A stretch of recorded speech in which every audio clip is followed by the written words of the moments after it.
नमस्कार मित्रों, आपका हमारे चैनल सफल सोच में स्वागत है। आज हम एक अनोखे और बहुत ही महत्वपूर्ण मुद्दे को लेकर आए हैं।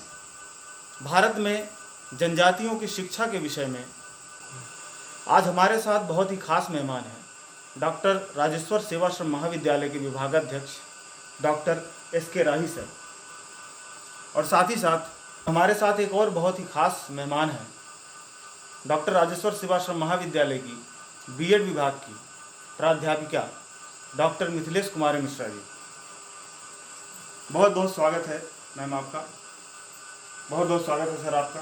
धन्यवाद सर, आज जैसा कि हम सभी प्रतापगढ़ के पट्टी विधानसभा के ढिढोई ग्राम में एक मुशहर बस्ती में गए हुए थे जो अनुसूचित जनजाति की श्रेणी में आते हैं, तो हम सभी ने वहाँ पर सर्वेक्षण किया और उनकी स्थिति के बारे में अध्ययन किया कि उनकी स्थिति में क्या सुधार हुआ है। तो सर, हम आपसे ये जानना चाहेंगे कि उनकी समस्याओं को हम कैसे सुधार सकते हैं और उनकी समस्याओं के बारे में आपके क्या विचार हैं? देखिए, आपने बहुत ही अच्छा विषय चुना है और मैं इसके लिए सबसे पहले तो आपको धन्यवाद भी दूंगा और बधाई भी दूंगा कि और ये सबसे अच्छी बात तो ये है कि जिस मुद्दे को आपके द्वारा चुना गया है, यह मुद्दा हमारे बीएड के पाठ्यक्रम में भी सम्मिलित है और बीएड के पाठ्यक्रम में इसको एक्सटेंशन वर्क के रूप में रखा गया है। और इसके अंतर्गत जो हम लोगों को अध्ययन करना है वो समुदाय में जा कर के, और ऐसे समुदाय में जो कहीं ना कहीं सामाजिक रूप से पिछड़ा है, सांस्कृतिक रूप से पिछड़ा है, शैक्षिक रूप से पिछड़ा है, जिनके अंदर जागरूकता की कमी है, ऐसे लोगों के बीच में जा कर के हमको उनकी शिक्षा के विषय में, उनके स्वास्थ्य के विषय में, पर्यावरण के प्रति उनकी जागरूकता के विषय में हमको अध्ययन करना था। हम लोगों ने जा कर के मौके पर समुदाय के बीच में, लोगों के बीच में उनके रहन सहन का, उनके खान पान का, उनकी कल्चर का अध्ययन किया और बड़ी बारीकी से अध्ययन किया। अध्ययन के माध्यम से बहुत सारी बातें जो निष्कर्ष के रूप में निकल कर के आईं, उसमें विशेष रूप से तो देखने में यह आया कि लोगों के अंदर शैक्षिक जागरूकता की सबसे ज़्यादा कमी है। और मेरा ये मानना है कि जो समाज शैक्षिक रूप से पिछड़ा होता है, बाकी अन्य जितनी भी सामाजिक कमजोरियां हैं, सांस्कृतिक कमजोरियां हैं, आर्थिक कमजोरियां हैं, वह स्वतः उसके अंदर आ जाती हैं। और ऐसे लोग स्वास्थ्य के प्रति, सफाई के प्रति भी कहीं न कहीं जागरूक नहीं हो पाते हैं। तो जा कर के हमने जो अध्ययन किया है, और अध्ययन में सिर्फ हमने निष्कर्ष ही नहीं निकाला है, अपितु सभी छात्राध्यापकों ने, सभी छात्राध्यापिकाओं ने, सभी हमारे सहकर्मियों ने जो निष्कर्ष निकला, उस निष्कर्ष के आधार पर हमने उन लोगों को सचेत करने का, जागरूक करने का भी प्रयास किया है कि आप लोग शिक्षा के प्रति जागरूक हो जाइए, स्वास्थ्य के प्रति जागरूक हो जाइए, स्वच्छता के प्रति जागरूक हो जाइए। जब आपके अंदर शैक्षिक जागरूकता आएगी तो अन्य जितनी भी जागरूकता है, वो चाहे सांस्कृतिक उत्थान की बात हो, चाहे पर्यावरण के प्रति संरक्षण की बात हो, उनके प्रति स्वतः ही उनके अंदर जागरूकता आ जाएगी। सर, एक और प्रश्न उठता है कि जो मुशहर समाज है, जो हमारे प्रतापगढ़ का, जो उत्तर प्रदेश का जनजाति समाज है, उसके लिए भारत सरकार के द्वारा और उत्तर प्रदेश सरकार के द्वारा बहुत सारी योजनाएं चलाई जा रही हैं और काफ़ी हद तक काम भी किए जा रहे हैं, लेकिन फिर भी देखा जा रहा है कि जो गति सुधार की होनी चाहिए वो गति नहीं है। तो आपका क्या विचार है कि और क्या सुधार किए जाएं कि ये जो गति है विकास की, इस समाज की, जनजाति समाज की, उसको बढ़ाया जा सके? बहुत सही प्रश्न है आपका। और मेरा मानना ये है कि किसी भी जागरूकता के लिए पहली शर्त होती है समाज का शिक्षित होना। तो शिक्षा जिस समाज में पहुंच जाएगी, वो समाज अपने अधिकारों के प्रति जागरूक हो जाएगा। मुसहर समाज की जहाँ तक बात है, ये अनुसूचित जनजाति की श्रेणी में ये समाज आता है। और सरकारी योजनाओं की जहाँ तक बात है, बहुत सारी, चाहे प्रदेश सरकार हो, चाहे केंद्र की हमारे माननीय नरेंद्र मोदी जी की सरकार हो, इन सभी सरकारों ने सामाजिक उत्थान के लिए बहुत सारी योजनाएं चलाई हुई हैं। और उन योजनाओं का लाभ कहीं न कहीं धीरे धीरे जो समाज का सबसे वंचित वर्ग है, जो सबसे निचले पायदान पर जो समाज खड़ा हुआ है, उस समाज तक उन योजनाओं का लाभ पहुंच भी रहा है।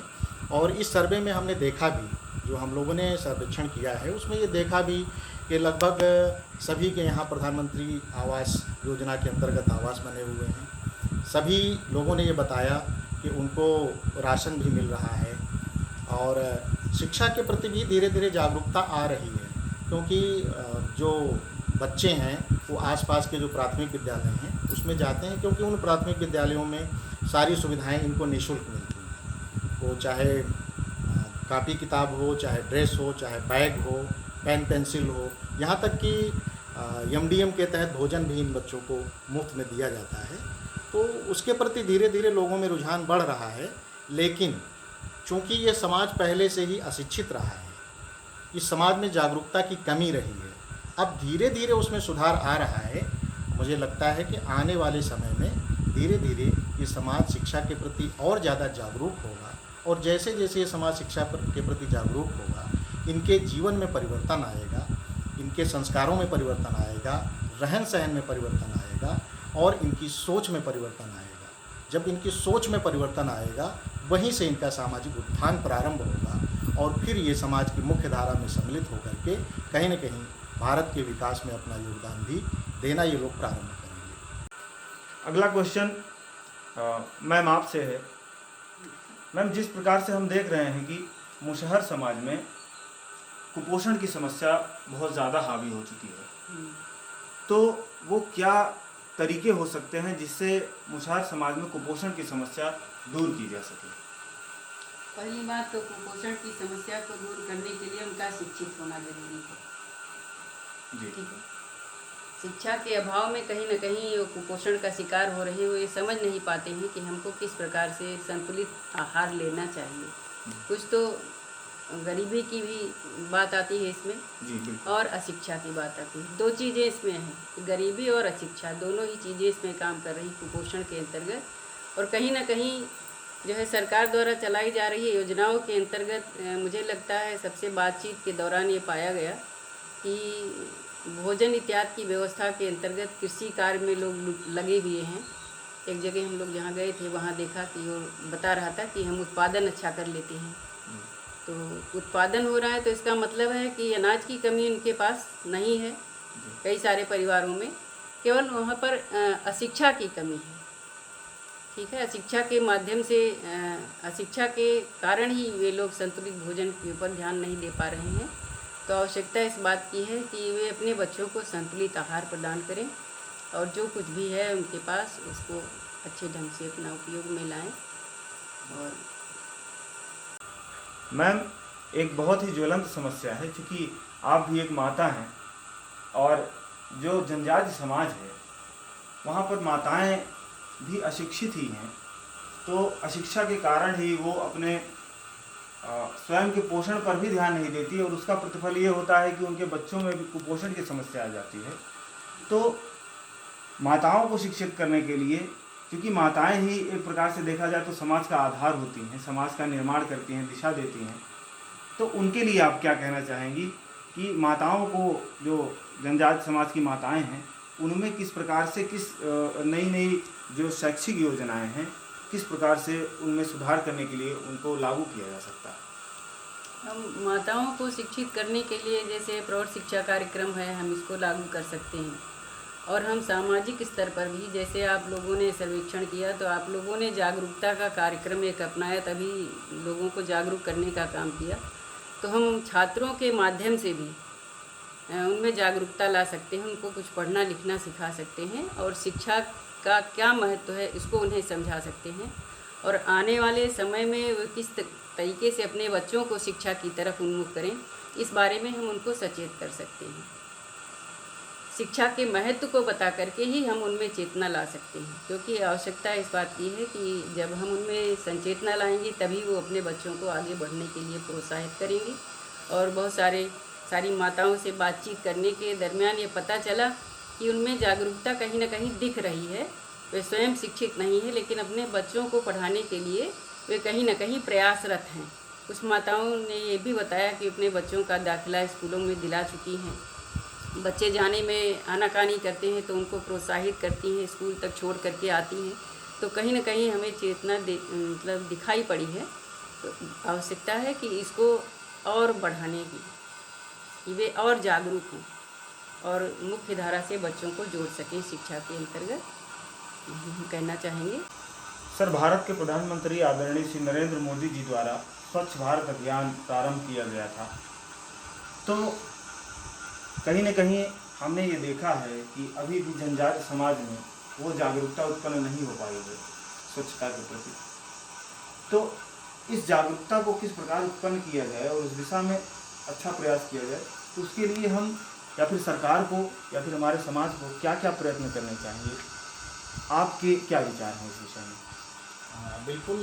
देखिए, जहाँ तक स्वास्थ्य की बात है और स्वच्छता की बात है, निश्चित रूप से जहाँ तक बात है स्वच्छ भारत अभियान की, ये भारत सरकार का एक बहुत ही महत्वपूर्ण कार्यक्रम है, एक योजना है। और इसका उद्देश्य ही था कि गांव स्तर तक लोगों के अंदर स्वच्छता के प्रति जागरूकता कैसे फैलाई जाए।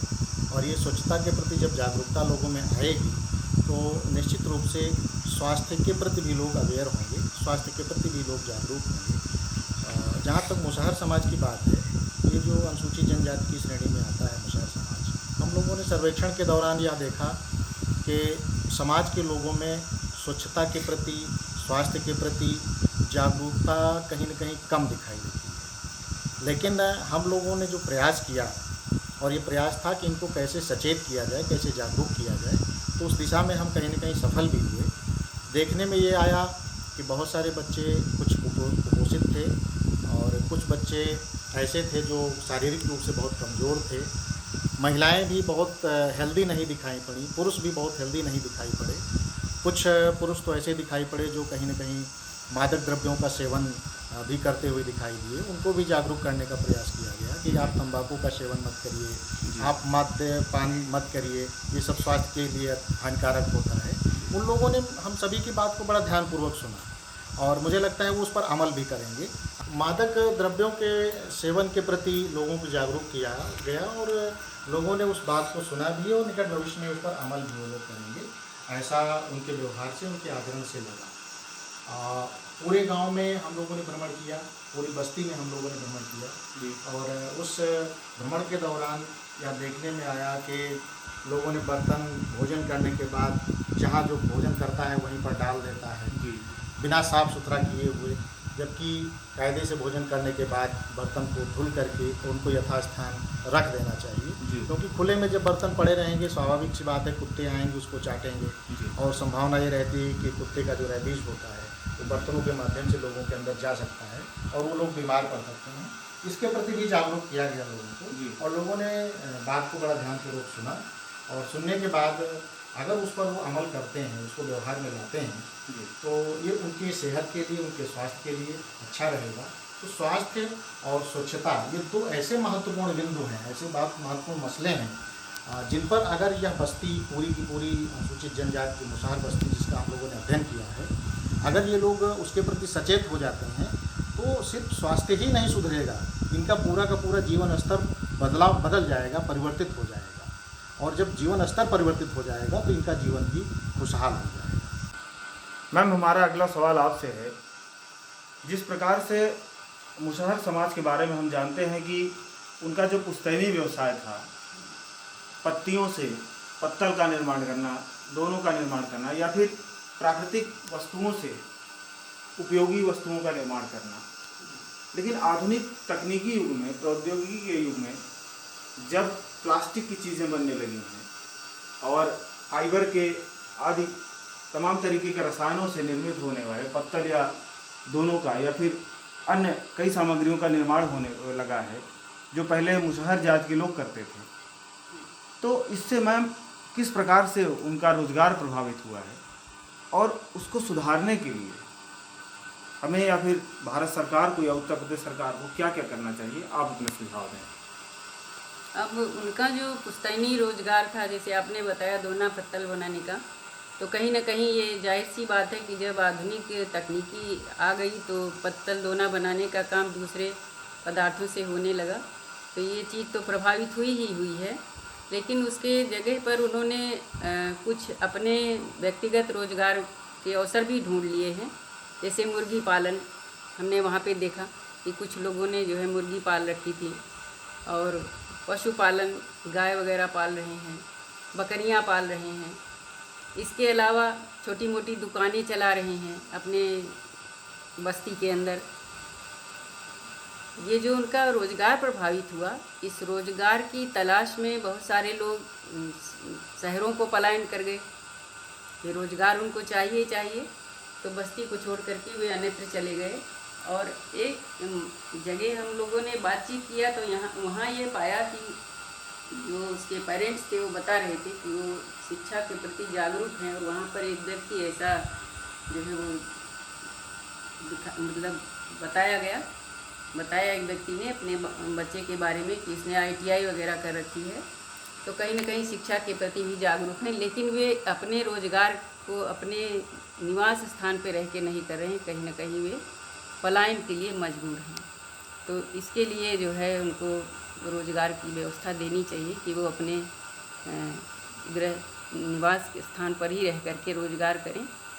तो ग्रामीण रोज़गार योजना के अंतर्गत कुछ रोज़गार उनको देने की व्यवस्था की जानी चाहिए कि जिससे उनका जो पैतृक व्यवसाय था वो भी प्रभावित नहीं हो, वो अपना घर परिवार भी देख सकें और रोज़गार को भी अपना चला सकें। प्रभाव पड़ जाता है परिवार के ऊपर, फिर परिवार छूट जाता है उनका। सर, जैसा कि हम जानते हैं कि मुसहर जनजाति जो है वो पूरी तरीके से प्राचीन काल से ही प्रकृति पर निर्भर रही है, और कभी भी मुसहर जनजाति ने ऐसा कार्य नहीं किया जिससे प्रकृति को क्षति पहुंची हो। प्रकृति के द्वारा दिए हुए चीज़ों से ही मुसहर जनजाति के द्वारा उपयोगी वस्तुओं का निर्माण किया गया। तो आपके इस विषय में क्या विचार हैं कि हमारे जनजातियों की जो संस्कृति है वो किस प्रकार से पर्यावरण हितैषी है, और भारत सरकार को या उत्तर प्रदेश सरकार को या फिर हमारे समाज को किस प्रकार से उन तमाम तरीकों को अपनाना चाहिए जिनसे जनजातियों ने प्रकृति के साथ मैत्रीपूर्ण संबंध बनाए रखे हैं? हाँ, बिल्कुल सही प्रश्न है आपका। और जहाँ तक मुसहर अनुसूचित जनजाति की बात है और उसका पर्यावरण के प्रति क्या संबंध है, क्या जागरूकता है उसके अंदर, जहाँ तक इसकी बात है तो मैं बताना चाहता हूँ कि जो मुसहर जनजाति है ये अपने आप को वनवासी लिखते हैं। और जब कोई वनवासी लिखता है इसका मतलब यह होता है कि उसका वनों से, जंगलों से अपार स्नेह होता है और एक प्रगाढ़ संबंध होता है, मजबूत संबंध होता है। और जिस व्यक्ति का साथ जिस वस्तु से संबंध होता है वो उसको कभी नुकसान नहीं पहुंचाता है। और आपकी जानकारी के लिए मैं बता दूं कि वास्तव में भारत की जो मूल जातियां हैं, भारत के जो मूल निवासी हैं, अनुसूचित जनजातियां भारत की जितनी हैं वो भारत की मूल निवासी जातियां हैं। और इसका अध्ययन अगर करना हो तो आपको जाना पड़ेगा मर्यादा पुरुषोत्तम भगवान राम के काल में। उस समय भी आपने देखा होगा कि मर्यादा पुरुषोत्तम भगवान राम के साथ में जो उनकी सेना थी वो प्रायः देखने में आती थी कि वो जंगली जानवर थे और विभिन्न नामों से लोग उनको जानते थे, लेकिन वो कहीं न कहीं उनके साथ में बहुत सारी अनुसूचित जनजातियां भी जुड़ी हुई थी जो भगवान राम का उनके लंका फतह में उनका पूरा साथ दिया था, पूरा साथ निभाया था। इस अध्ययन की बात जो हम लोगों ने अध्ययन किया है मुसहर जनजाति के बीच में जाकर के, समुदाय के बीच में जाकर के, यहाँ अगर हमने देखा है तो जो आसपास का क्षेत्र है जहाँ पर ये आबादी है, जहाँ पर ये बस्ती है, वो प्रायः ऊसर वाली ज़मीनें हैं। आसपास की जितनी ज़मीनें हैं वो ऊसर वाली ज़मीनें हैं और ऊसर की ज़मीनों में पैदावार नहीं होती जी। लेकिन फिर भी इस जनजाति में, मुसहर जनजाति में, जब इनके घरों में जाकर के हम लोगों ने देखा, हम सभी ने जाकर के वहाँ देखा, तो देखने में ये आया कि जितने प्रकार के पेड़ पौधे होते हैं, चाहे वो आम का पेड़ हो, चाहे जामुन का पेड़ हो, चाहे कटहल का पेड़ हो, चाहे अमरूद का पेड़ हो, और यहाँ तक कि बहुत सारे औषधीय पौधे भी इनके घरों में दिखाई दिए। इससे ये प्रतीत होता है कि पर्यावरण के प्रति, वृक्षों के प्रति, पेड़ों के प्रति इन लोगों के मन में, हृदय में अपार श्रद्धा है और ये मानते हैं कि अगर वन है तो हम हैं, अगर पेड़ है तो हम हैं, अगर पेड़ है तो ये धरती सुरक्षित है और धरती सुरक्षित है तो हम सुरक्षित हैं। ये चेतना कहीं न कहीं इन लोगों के अंदर बहुत अंदर तक बैठी हुई है। और इतना ही नहीं, सिर्फ पेड़ पौधों से ही नहीं, जो जंगली पशु पक्षी हैं उनके प्रति भी इन लोगों के अंदर लगाव देखा गया। और एक उदाहरण देखने को वहाँ मिला कि एक व्यक्ति ने एक सारस पाल रखी है वहाँ पर, एक व्यक्ति ने एक तोता पाल रखा है, और वो सारस को किसी तरह के बंधन में नहीं रखा गया है, वो मुक्त वातावरण में रहती है, उड़ करके चली जाती है और वापस पुनः उन्हीं के पास आ जाती है। तो पेड़ों के प्रति, जंगली जीवों के प्रति जो इस समुदाय का, इस समाज का लगाव है, वो कहीं न कहीं पर्यावरण चेतना के प्रति इनकी अगाध श्रद्धा को भी दिखाता है। और अन्य समाजों में अगर आप जाकर के देखेंगे तो शायद इतना लगाव आप पर्यावरण के प्रति नहीं पा पाएंगे। फिर भी हम लोगों ने उन लोगों से बातचीत की और बातचीत के माध्यम से जो हम लोग उनको और ज़्यादा जागरूक करने का कार्य कर सकते थे वो हम लोगों ने पूरा प्रयास किया, और उसको उन्होंने स्वीकार भी किया और कहा कि आने वाले भविष्य में हम लोग इस दिशा में भी काम करेंगे कि ज़्यादा से ज़्यादा वृक्षारोपण करें, ज़्यादा से ज़्यादा वन्य जीवों के प्रति हम लगाव अपना रखें, उनको नुकसान न पहुंचाएं। और यदि वो ऐसा करते हैं तो स्वाभाविक सी बात है कि हमारा पर्यावरण भी सुरक्षित रहेगा और हमारे वन्य जीव भी सुरक्षित रहेंगे। मैम, अगला क्वेश्चन आपसे है, जिस प्रकार हम देखते हैं कि आधुनिक समाज में जो जनजातियां हैं, खासतौर से मुसहर जनजाति, वो मुख्य धारा से काफ़ी कटे हुए हैं। जो हिंदू समाज है, हिंदू समाज हम जानते हैं कि विविधताओं से भरा हुआ है, बहुत सारी अनेकों जनजातियां हैं और जातियां हैं। तो हमारे द्वारा ऐसा क्या कार्य किया जाना चाहिए, क्या सरकार के द्वारा, कि इन्हें मुख्य धारा में शामिल किया जाए और ये हिंदू समाज से कटा हुआ ना महसूस करें और स्वयं को कहीं ना कहीं सामाजिक समावेशन का जो प्रतिफल है उससे जुड़ा हुआ महसूस करें।